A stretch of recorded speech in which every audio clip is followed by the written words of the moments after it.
বাবু তুই গাড়িতে গিয়ে বস, আমি বরং পার্সটা নিয়ে আসি, ভুলেই তো গেছি।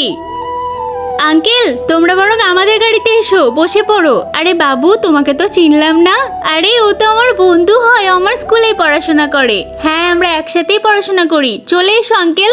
বাবা অনেক রোদ লাগছে, চলো ওদের গাড়িতে গিয়ে বরং বসে থাকি। এই গরিব কোথায় উঠছিস রে? আরে ম্যাডাম আপনার ছেলে আমার মেয়ের বন্ধু হয়, ওই বললো উঠতে।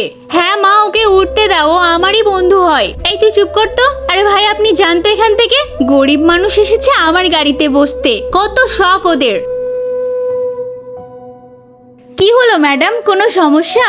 আরে তোমাকে কি বলবো, এসেছে আমার মাথা খেতে, এমনিতেই গাড়িটা নষ্ট হয়ে গেল।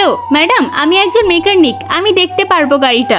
গাড়িতে আহামরি সমস্যা হয়নি, আপনি একবার স্টার্ট নিয়ে দেখুন তো হয় কিনা। হ্যাঁ হ্যাঁ দেখছি। আরে সত্যিই তো স্টার্ট নিয়েছে, চল মনা তোকে আগে নিয়ে যাই। আরে ভাই দাঁড়াও দাঁড়াও, তোমাকে বাজার অব্দি নামিয়ে দেবো।